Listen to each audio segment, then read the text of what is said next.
contenu pour nourrir votre quotidien. Des conseils et des solutions pratiques. Des experts qui partagent leur vision. Bienvenue dans les balados du RQRA. Bonjour à tous, bienvenue pour ce nouveau numéro des balados du RQRA, en direct donc du Centre des Congrès des Québec. On reçoit aujourd'hui l'un des acteurs importants du secteur, Hugo Boucher, président du groupe Immo Première, mais aussi président du conseil d'administration du RQRA. Bonjour Hugo, bienvenue. Bonjour Ahmed, ça va bien? Très bien, et toi, je te remercie. Oui, merci. Alors, avant de parler de vous, on va peut-être revenir un peu sur le groupe Immo Première. Qu'est-ce que ça représente aujourd'hui dans le paysage québécois ? Bien, le groupe Immo Première, c'est un groupe qui a commencé en 1991, dans le fond, qui aujourd'hui est dans pas mal tous les secteurs de l'immobilier industriel, commercial, multilogement, développement, mais beaucoup en RPA aussi, avec 10 RPA à travers le Québec, pour environ 1400 unités. 1400 unités, ouais. Et au niveau du nombre d'employés Au nombre d'environ 400, un petit peu moins que 400 dans les RPA. Oui. Très bien, très bien.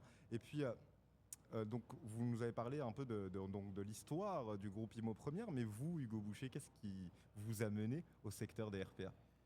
C'est une pure coïncidence. En vérité, c'est qu'on faisait de l'immobilier chez Immo Première, évidemment, puis un jour, on s'est fait offrir une résidence par un courtier qui, normalement, nous vendait des immeubles résidentiels standards.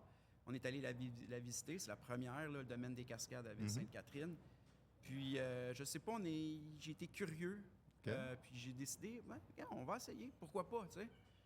Puis, dans le fond, je suis allé là DG, je connaissais pas ça, puis je suis allé DG dans la résidence pendant quelques années, puis on a eu la piqûre, j'ai aimé ça. J'avais l'impression de pas juste faire des affaires puis l'immobilier, mais de faire quelque chose qui était utile.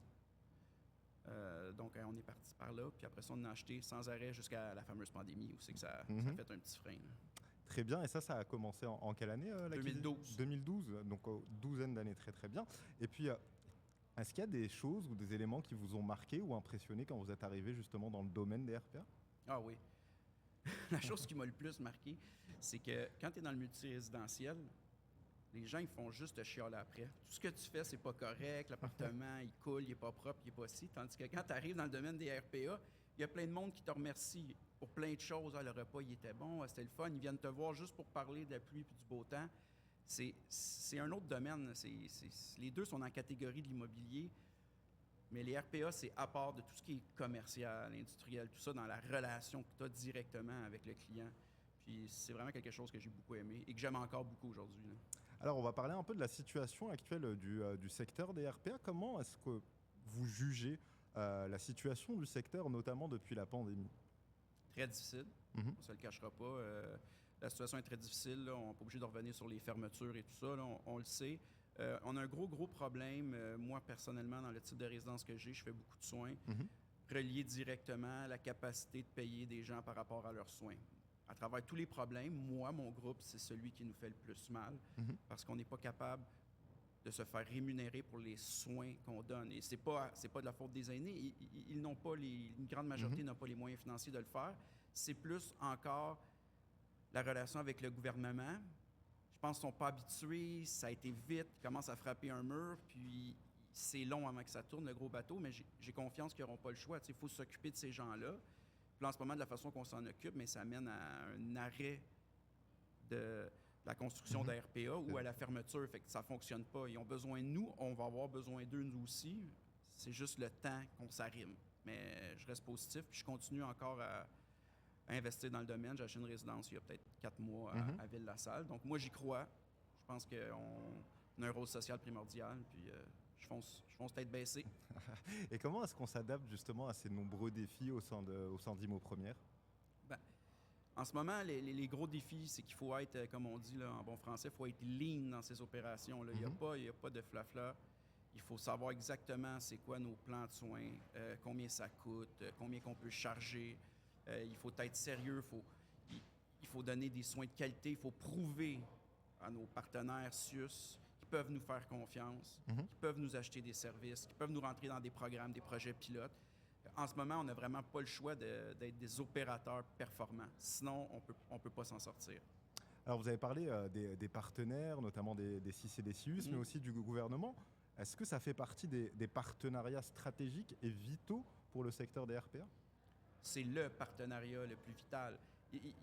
C'est quasiment plus que vital, c'est une question de vie ou de mort pour notre industrie, dans le sens où les gens vont avoir besoin de soins, ont de plus en plus besoin de soins. Il n'y a pas plus de place dans le public malgré les maisons des aînés, donc qui va s'occuper d'eux? Nous, d'autres, comme des ressources intermédiaires, mais ça prend de l'argent. Puis, honnêtement, qui a de l'argent? C'est pas les résidents, malheureusement, c'est le gouvernement.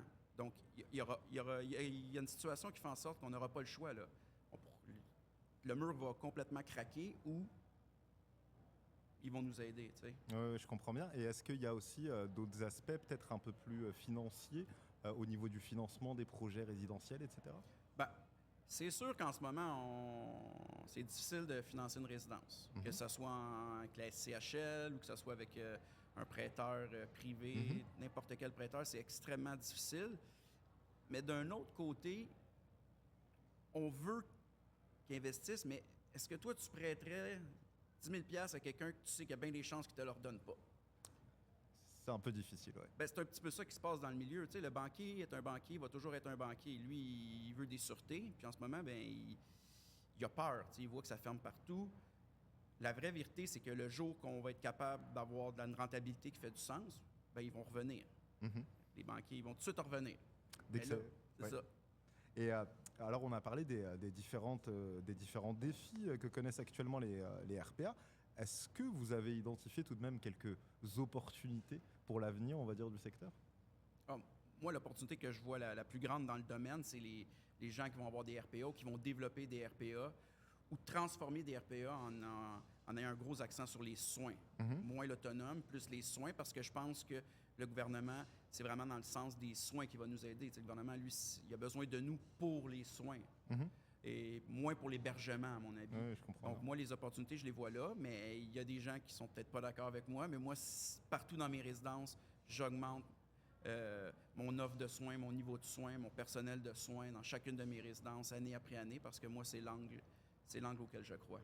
Très bien. Et puis, quel doit être, selon vous, le rôle des RPA dans la société de demain? Bien, primordial. Je crois qu'en hébergement, là, on est plus de 60% des unités qui existent en hébergement pour aînés. Puis en résidence, c'est 80, 82 ans, là, c'est pas 65 ans. Ça, c'est plus du marketing. Mais fait que c'est primordial le rôle qu'on joue. Là. On peut pas disparaître. Sinon, j'ose pas imaginer ce qui va arriver. Alors, on arrive tout doucement au bout de cette entrevue. Est-ce que vous aimeriez passer peut-être un petit dernier message aux gestionnaires et aux propriétaires de résidences qui vont nous écouter? Oui, je leur passerai le message d'avoir confiance dans le futur. Il va y avoir beaucoup, beaucoup de demandes, que c'est difficile en ce moment, mais de ne pas abandonner. Moi, j'ai la conviction que ça va prendre quelques mois, voire quelques années, mais que si vous tenez le coup, vous allez être vraiment fiers d'avoir gardé votre RPA et d'avoir continué à l'opérer. Merci pour ce beau message d'espoir. Merci à Hugo Buchet d'avoir répondu à nos questions et à notre invitation aujourd'hui. Je rappelle que vous êtes président du groupe IMO Première, mais également président du conseil d'administration du RQRA. Merci beaucoup. Merci Hugo.